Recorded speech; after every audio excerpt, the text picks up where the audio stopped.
I think one of the things Ryan Day has done well is get in on guys late. And one of the things maybe he's not done that well is land guys early. You look at the guys who have committed like early on, like a Jack Miller or a Dylan Raiola or a Quinn Ewers. Like at this point, Kyle McCord, you're hoping is the outlier of that group as a guy who committed pretty early on, as opposed to the guys that he's gone and gotten late, like Justin Fields, like CJ Stroud, like Devin Brown, like Lincoln Keenholz at this point. So he's done a good job of making, something out of nothing and some really good some things out of nothing.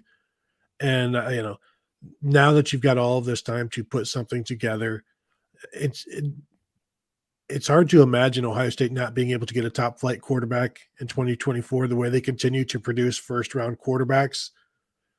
I get NIL is a thing, and so are guys already finding their homes, but we also know commitments at this point don't mean all that much. And I mean, signing an NIL or signing a letter of intent and signing with a school only means so much anymore. So commitments mean nothing. And so there's still plenty of time to go get somebody. It's pretty fascinating to me that Alabama already has they have signed like 2 5-star guys in 2022, and they're going to add another in 2023. That's just I don't know how that math works out.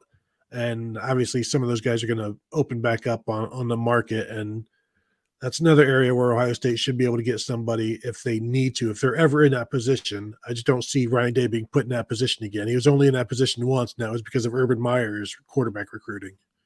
One of the weird things, too, just to jump back in, is that I think Ohio State will benefit greatly if Devin Brown or Kyle McCord come out and start putting up just crazy numbers. But unfortunately, the way that the math works is season starts in September, and you're so far down the rabbit hole for 24 at that point that when Ohio State, if they are able to replicate, let's remember, we're only a couple years removed from Justin Fields is gone, and who's the right guy for them to put in there? And I'm not so sure if CJ Stroud is the right guy. And while he didn't win a Heisman, and we can go through all of the things of where he maybe came up a little bit short, there's no denying that in terms of accurate passing and just huge numbers and everything, he's going to be on the top page of record books for a long time for Ohio State. But if you sit there and you take another guy who is a 4-star or 5-star, depending if we're talking about McCord or Brown, and replicate it,